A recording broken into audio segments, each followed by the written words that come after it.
kita desain. Jadi itu yang mungkin saya review ya berkenaan dengan desain kolom kemarin. Dan kemarin saya mengingatkan bahwa kolom tadi hasil desain ataupun prosedur desain yang saya ajarkan itu belum mengecek nilai MU. Nah, biasanya nilai MU kita ceknya supaya lebih mudah itu adalah ketika hasil desain berdasarkan PU, nah maka desain hasil PU tadi kita cek terhadap MU. Dan pengecekan terhadap MU-nya ini kita lakukan dengan SP column ataupun PCA column ya, yang manapun kalian lebih familiar itu kalian bisa gunakan. Intinya adalah kalian akan mengecek apakah hasil desain berdasarkan PU tadi itu sudah memenuhi ya kriteria ketika kita cek dengan MU yang ada. Karena itu kalian lakukanlah dengan SP column atau PCA column. Nah, mungkin di dalam modeling di dalam PCA column dan SP column itunya harus kita lakukan dengan pendekatan tentunya.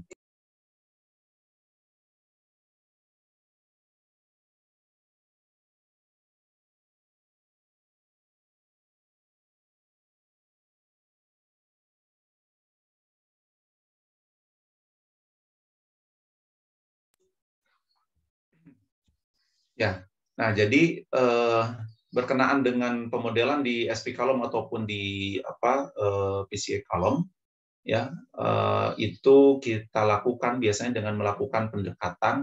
Ya, pendekatannya itu biasanya kalau memang tidak memungkinkan kita melakukan 2 layer pemodelan beton, ya 2 lapis beton, maka ya kita asumsikan dengan 1 lapis saja. Ya, kita lakukan dengan 1 lapis saja, tapi kita lakukan dengan 2 skenario. Skenario pertama kita coba asumsikan dengan mutu beton yang lama semuanya, dan yang kedua kita asumsikan dengan mutu beton yang baru semuanya. Ya, tapi untuk tulangan itu masih memungkinkan tulangan digunakan 2 lapis ya di PCA column ataupun di SP column. Jadi bisa dilakukan 2 lapis tulangan. Jadi lapis tulangan pertama itu kita bisa gunakan berdasarkan hasil tulangan existing yang ada. Sedangkan lapis yang kedua itu kita kita desain ya berdasarkan hasil perhitungan tulangan yang baru ya berdasarkan concrete jacketing. Dan setelah itu kalian lakukan running ya, kita cek dengan MU yang ada kira-kira itu masuk nggak ke dalam diagram interaksi tersebut. Ya, itu untuk pengecekannya, dan itu kemarin kalian sudah melakukan tugas ya, tugas mandiri berkenaan dengan column jacketing design. Dan saya harap itu saya belum cek ya satu-satu, tapi tentunya karena baru saya terima malam tadi, saya harapkan semuanya sudah mengumpulkan tentunya. Ya, meskipun ada yang mengirimkan terlambat dari yang tidak berbarengan dengan satu kelas, tapi intinya saya harap semuanya sudah mengumpulkan tentunya.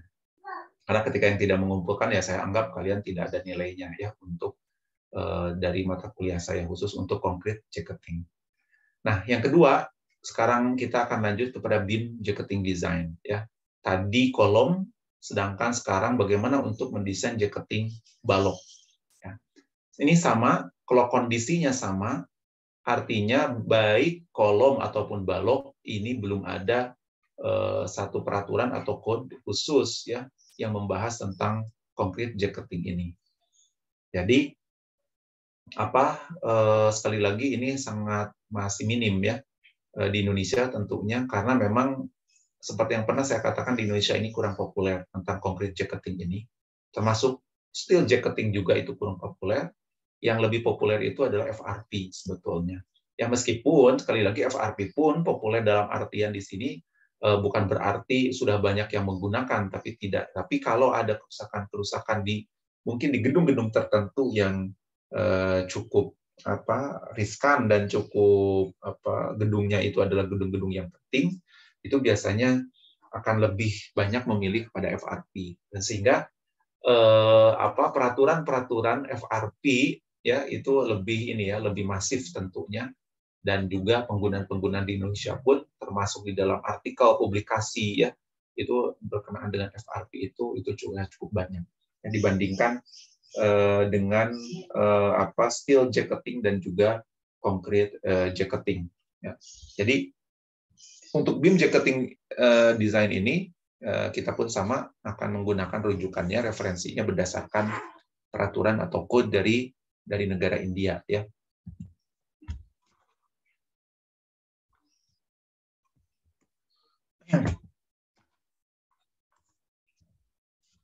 Bagaimana prosedurnya? Nah, beam jacketing design ini prosedurnya adalah yang kita siapkan adalah MU dan VU.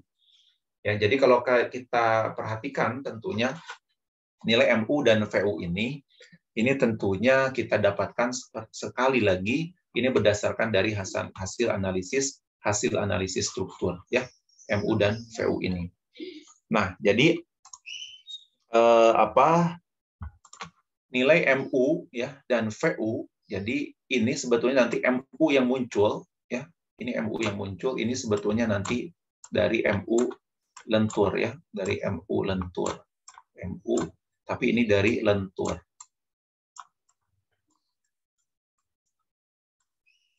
Nah, jadi MU lentur artinya karena nanti MU ini biasanya nanti di dalam ATABS, ya, kalau kalian menggunakan ATABS tentunya nanti akan muncul, ya, MU lentur itu nanti di ATABS itu biasanya banyak M-nya, ya. Nah, bisa misalnya biasanya dia bisa M1, ya, 11 disebutnya. Ada M2, ya, biasanya M22, ya. Terus ada M3, ya. M33 kalau di ATABS. Nah, nanti yang kita pakai MU lentur, ya, yang dari ATABS itu yang kita pakai biasanya dari M33, ya. Karena dia M lentur.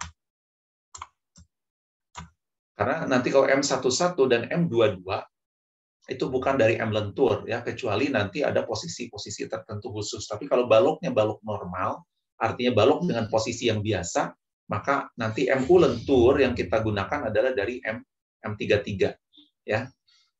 Karena nanti kalau dari M11 ini nanti lebih ke arah dari torsi, sedangkan M22 nanti dari ke arah lenturnya, tapi lentur lateral. Ya, jadi kalau M22 pun lentur, tapi lenturnya nanti ke arah lateral atau ke arah samping dari balok.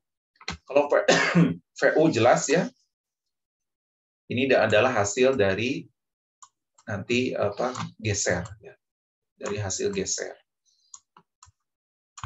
untuk VU. Dan istilahnya VU ini geser, ya, tentunya kalau geser nanti ini biasanya V2 kalau di ATABS itu, ya. V2. Ya. Saya harap kalian sudah memahami, ya, 1 2 3 di ATABS itu. Mudah-mudahan kemarin dengan Pak Riawan mungkin sudah ini, dan dengan saya setahu saya sudah singgung, ya, sedikit berkenaan dengan sumbu lokal dari sebuah balok. Nah, jadi ini prosedurnya. Jadi kalau untuk beam jacketing yang kita siapkan itu MU dan VU. Ya, MU-nya ini adalah dari MU lentur, ya. Kalau dari output ATABS itu kita ngambil dari M33, sedangkan VU ini adalah karena ini dari geser, ya. Hasil gaya dalam VU dari geser itu yang kita ambil dari V2, ya. Nah, terus yang kedua, the beam size and section details are estimated for MU and VU as determined above. Jadi setelah itu, seperti biasa tadi, MU dan VU kita dapatkan, maka kita prediksi dulu, kita estimasi dulu berapa ukuran balok, ya, berdasarkan MU dan VU tersebut. Selanjutnya, nanti the amount of steel reinforcement to be provided in the jacketed section are assumed. Ya, akhirnya nanti dari setelah dimensi kita estimasi, ya, dimensi baloknya yang baru, maka setelah itu kita pun harus menghitung dari asumsi dimensi tersebut, maka kita harus hitung kebutuhan dari tulangan bajanya, ya, kebutuhan dari tulangan bajanya, ya, seperti itu. Sorry. Oke, saya hapus dulu, ya.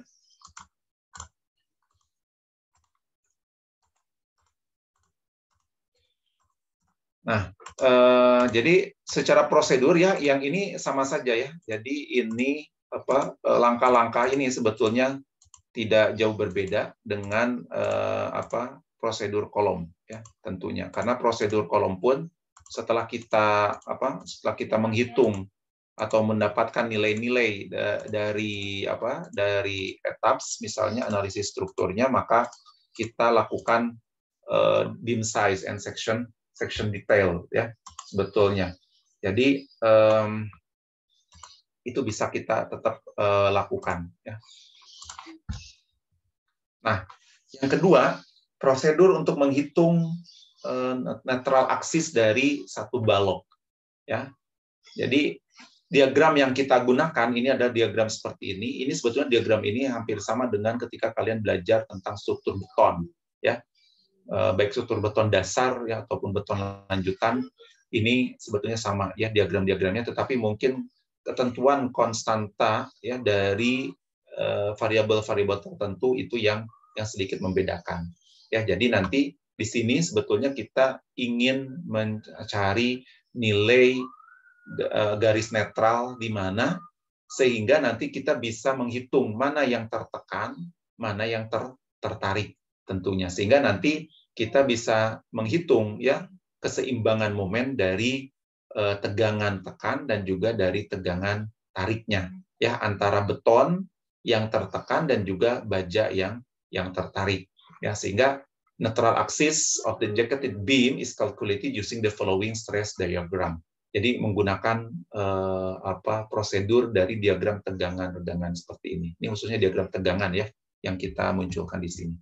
Nah, jadi actual depth of neutral axis XU for the jacketed section is calculated using equation ini. Jadi persamaan ini yang kita gunakan ya. Nanti persamaan kiri dengan persamaan kanan. Persamaan yang kiri ya, ini sebetulnya berdasarkan dari nilai-nilai ini ya. Yang kiri itu. Ya, ini XU-nya dan sebagainya. Ini jadi kita lakukan perhitungan luasan area di sini nanti ya dengan perkalian dikalikan dengan lengan momen ke arah netral aksisnya, sehingga nanti kita akan dapatkan nilai ini ya. Nah, jadi di sini ya untuk yang kiri ini sebetulnya C ya, kalau kita ini kan bisa C dari konkrit atau ini dari compression ya. Sedangkan yang ini ya ini adalah T. Mungkin kalian dulu masih ingat, jadi nanti kita itu di dalam menghitung tegangan ataupun satu perhitungan untuk momen kapasitas ya dari satu penampang di balok, itu biasanya kita nanti akan menyeimbangkan ya keseimbangan momen antara C yaitu compression dengan T tension. Dan biasanya compression ini diwakili biasanya dari dari beton ya yang ini. Sedangkan yang tension ini adalah yang sayap atau lengan dari bajanya. Jadi kita menyamakan antara compression dan tension supaya terjadi keseimbangan momen. Nah, dari sini nanti kita bisa menghitung ya akan mengeluarkan nanti nilai XU-nya misalnya ya dari persamaan compression yang kiri dan juga persamaan tension yang kanan ya, seperti itu. Ya, jadi ini persamaan yang akan kita gunakan di mana B aksen adalah width of jacketed beam, D aksen effective depth of jacketed beam ya. Terus FCK aksen ini strength of concrete for jacketed beam, F yield ini grade ya, tegangan lelehnya jadi mutu baja. Sedangkan AST1 area of tension reinforcement for the existing beam, sedangkan AST2 area of tension reinforcement for the jacketed beam. Jadi ada AST1, AST2 ya di sini. AST1 ini AST2. Jadi kalau yang satu ini adalah ini yang satu existing beam. Jadi luasan area tulangan tapi dari balok yang lama. Ya, sedangkan yang AST2 ini luasan dari tulangan tarik dari jacketed beam. Ya, berarti dari yang baru. Ya, jadi ini bedanya. Tapi sekali lagi untuk perhitungan balok ini kita lebih concern-nya hanya kepada tulangan tarik saja. Karena di dalam lentur itu yang paling dominan nanti yang akan mempengaruhi kapasitas dari balok itu adalah tulangan tariknya. Sehingga kita tidak menghitung biasanya tulangan tekannya, tidak menghitung khusus. Nanti tulangan tekannya itu biasanya kita hanya tambahkan sesuai dengan tulangan tekan minimum. Ya, jadi yang kita hitung adalah hanya tulangan tarik yang dibutuhkan oleh jacketed beam ya di sini. Nah, setelah itu kita akan mendapatkan nanti ya nilai XU dari persamaan tadi. Nah, maka setelah itu maka calculate capacity moment of jacketed beam with substituting XU, nah XU aksen yang kita dapatkan tadi into following equation ya. Jadi kita masukkan nilai XU tadi dari rumus yang sebelumnya, kita masukkan ke nilai MN ini. Ya, rumus MN sama dengan 0,36 sekian kalikan sekian terus ya. Rumusnya ini kita dapatkan nilai MN.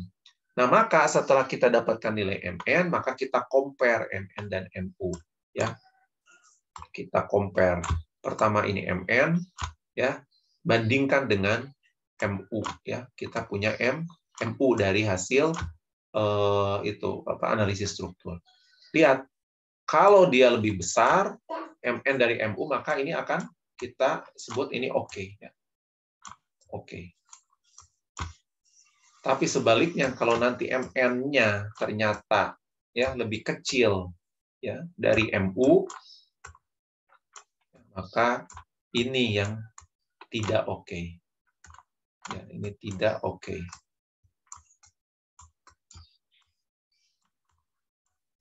Nah, jadi kita harus compare hasil MN yang kita hitung ini bandingkan dengan MU dari hasil analisis struktur. Memenuhi enggak? Kalau ternyata MN-nya lebih besar, maka ini oke. Sedangkan kalau MN-nya lebih kecil dari MU, maka dia akan tidak oke. Ya, seperti itu. Setelah kita menghitung tadi tulangan utama, maka kita hitung sengkangnya. Ya, design of shear reinforcement. VU and AST are obtained. Ya, nanti ya, calculate 100 kali AST per B kali D. Ya, nah ini perhitungannya. Jadi yang ini kan VU ya, kita sudah punya, AST juga yang hasil dari yang awal itu sudah ada, ya maka kita hitung dari nilai tersebut dengan rumus ini. Nah, kita menggunakan tabel. Sekali lagi tadi tabel yang akan kita pakai adalah dengan IS itu Indian Standard ya, dari negara India. Kita harus menentukan nilai tau C ya, with corresponding grade of concrete. Jadi kita hitung dulu nilai 100 kali AST per B kali D, terus kita masuk ke tabel di mana di dalam tabel tersebut kita harus menentukan nilai tau C. Ya, ini tabelnya ya. Ini tabel 19 design shear strength of concrete ya, tau C ya dalam MPa. Ya, jadi nanti kita lihat ini nilainya 100 AST tadi per BD, ini kita lihat rumusnya. Nanti hasilnya berapa yang kita hitung tadi di sini. Sedangkan ini concrete grade yang ini. Ya, M15, M20, M25, M30. Ya. Nah, jadi ini yang harus kita cari nanti nilai 100 AST per BD-nya berapa, M grade konkretnya berapa, kita lihat nanti berapa nilainya. Kalau nilainya tidak ada yang pas, maka kita lakukan interpolasi di antara dua nilai yang ada, ya, sehingga kita nilai ini yang kita dapatkan ada nilai dari tau C, ya. Jadi yang kita dapatkan itu nilai tau C. Nah, nanti maka kita hitung setelah tau C kita dapatkan, maka shear capacity section-nya, kapasitas gesernya kita hitung tau C kali B kali D. Compare dengan VU, ya. Jadi ini VN, ini VU gitu, ya. Jadi sama seperti tadi MN banding dengan MU. Yang ini adalah VN ya banding dengan VU. If less ya artinya kalau ternyata lebih kecil, shear reinforcement-nya required. Jadi kita butuh tulangan geser. Ya kalau setelah tadi nilai ini dibandingkan dengan VU ya, nilai tau C kali B kali D bandingkan dengan VU. Kalau tau C kali B kali D lebih kecil dari VU, maka kita butuh tulangan geser tambahan. Ya, nanti kita asumsikan ya tulangan gesernya, lalu kita hitung lagi VU-S-nya. VU dari geser, dari shear-nya, yaitu VU dikurangi ya tau C kali B kali D. Jadi nanti nilai sisanya itu berapa dari VU yang ultimate-nya. Ya, kita punya tau C kali B kali D, kita punya VU, maka selisihnya berapa? Maka itu yang harus ditahan oleh tulangan geser. Karena kita akan menghitung, mendesain tulangan gesernya, karena tadi setelah dicek ternyata nilai tau C kali B kali D lebih kecil dari VU. Maka kita cari selisihnya berapa yang harus ditahan oleh tulangan geser. Nah, itulah VUS namanya. Ya, VU dikurangi tau C kali B kali D. Nah, setelah kita dapatkan tadi, maka SV kita hitung berapa sengkangnya, jarak sengkangnya, yaitu rumusnya 0,87 kali FU kali ASV kali D per VUS. Ya, ini VUS yang tadi baru kita dapatkan. ASV-nya adalah luasan tulangan sengkang yang kita gunakan. Setelah SV dapat, bandingkan dengan kita cek D per 4 berapa, 0,75 kali D berapa, 300 mili berapa. Dari sini kita ambil minimumnya berapa, bandingkan dengan SV. Ya. Jadi nanti yang minimum dari yang sini kita bandingkan dengan SV. Bandingkan dengan ini. Ya, nilai di antara ketiga yang paling kecil ini berapa? Bandingkan. Nanti diambil yang mana? Setelah dibandingkan, diambilnya yang mana? Yang S terkecil, ya, yang terkecil.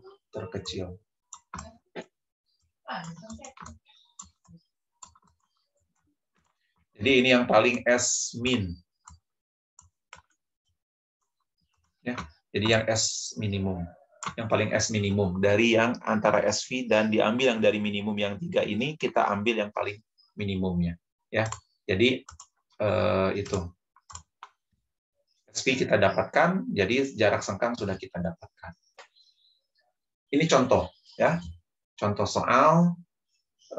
Di sini diketahui, ya, lebar dari balok existing itu 230, depth-nya, ya, tinggi balok 400 mili, selimut beton 40 mili, mutu beton 12 MPa, mutu baja 415 MPa. Momen, ya, MU 47 kN/meter. Reinforcement provided yang sudah ada, ya, tulangan yang sudah ada di existing adalah 2 buah diameter 16 mm. Ya. Jadi yang pertama kita asumsikan, ya, section ataupun dimensi dari balok jacketing kita. Ya. Nah, jadi ini extra steel, ya, tadi kita buat asumsikan 2 buah 16 tulangan.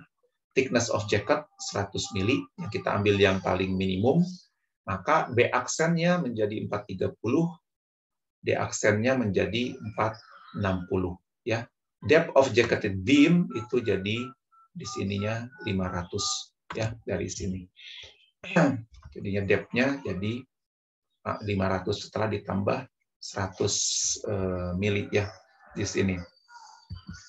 Nah, jadi kita lanjutkan. Setelah itu kita determine the natural axis of jacketed beam, yaitu XO aksen. Ya. Nah, jadi ada 2 cara sebetulnya. Bisa kita menginclude existing steel, ya. Jadi kita bisa memasukkan baja yang sudah ada atau tidak. Nah, pada contoh kali ini, ya, kita tidak memasukkan dulu. Karena apa? Karena kita melihat mutu betonnya sangat rendah. Kalau mutu beton sangat rendah, kalau kita masukkan baja yang existing itu terlalu riskan, ya, karena mutu bajanya sangat rendah sehingga kita asumsikan perhitungan kita itu tidak memasukkan nilai baja yang ada, yang existingnya, supaya lebih aman nantinya. Karena kalau kita masukkan baja yang sudah ada, nanti pasti yang kita dapatkan akan lebih kecil yang kita butuhkan. Padahal pada saat yang sama mutu betonnya pun cukup rendah. Nah, sehingga XU, ya, akan kita dapatkan nilainya dengan rumus ini. Ya, sehingga tadi yang AST1-nya tidak ada, ya, sehingga akan lebih ringan dalam artian lebih praktis. Jadi nilai tadi kan kalian mudah kalau kalian lakukan dengan misalnya Excel, ya. Nah, jadi yang nilai tadi itu disederhanakan karena AST1-nya kita anggap 0, ya, yang muncul hanya AST2 di sini. Nah, XO aksennya ini kita dapatkan dari rumus ini, kita dapatkan nilai 78,15 mili. Ini netral axis atau garis netral yang kita dapatkan.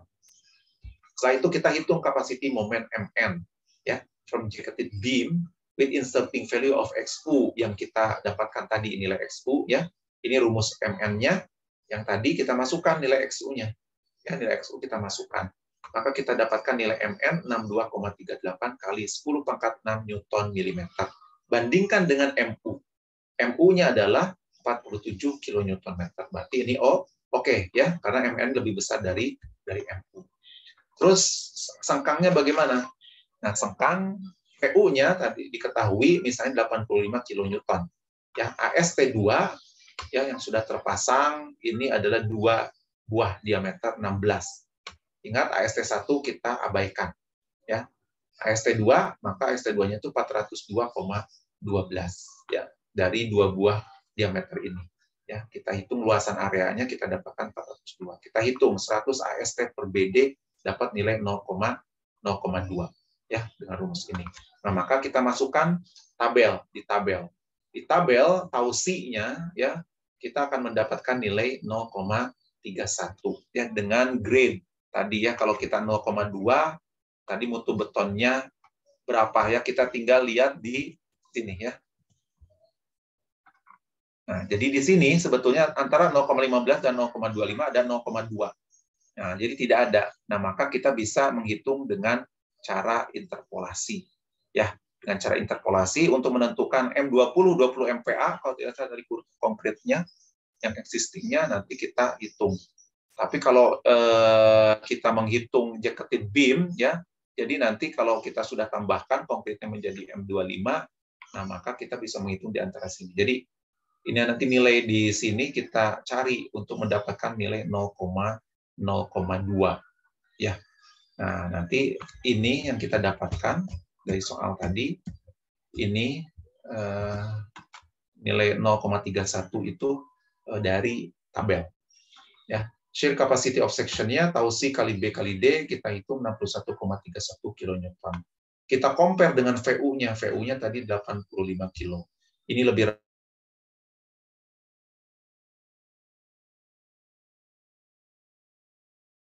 coba ya sengkang 2 kaki dengan diameter 8 mm ya di sini. Nah, maka HV-nya kita hitung ya 0,87 kali F yield kali ASP kali D per VUS. Ini ASP-nya adalah luasan tulangan sengkangnya. Jadi kalau kita 2 buah tulangan dengan diameter 8, kalian cari ya luasan tulangannya kalau menggunakan sengkang 2 kaki ya. Sehingga nanti kita input nilainya ke sini ya. Sehingga kita akan dapatkan nanti nilainya ya, maka nanti selisih VUS-nya 23,69, maka kita input nanti VUS-nya ke sini ya. Selisih dari VU dan tausi kali B kali D. Maka VUS kita input ke sini sehingga nilai SP kita dapatkan ya. Di kasus ini kita dapatkan nilai SP-nya adalah 707,47 mm nilai SP-nya. Bandingkan nilai SP tadi dengan 3 ketentuan. Ini D per 4 119, 0,75 kali D 345, yang ketiga 300 mili. Ambil yang paling minimum. Yang paling minimum dari ini adalah 115 ya. Bandingkan 115 dengan 707. Maka kita harus menggunakan nilai yang 115. Maka gunakan 2 buah sengkang dengan diameter 8 mm ya dengan jarak sengkang as ke as itu adalah 115. Sebetulnya ini 115 pun sekali lagi ini berarti kan 11,5 ya di lapangan mungkin ini tidak terlalu ini ya. Kalian boleh membulatkan menjadi 110 misalnya supaya ngepas 11 cm misalnya untuk di lapangan. Tapi sebetulnya kalau para pekerja di lapangannya itu terampil ya sebetulnya ini tidak sulit ya.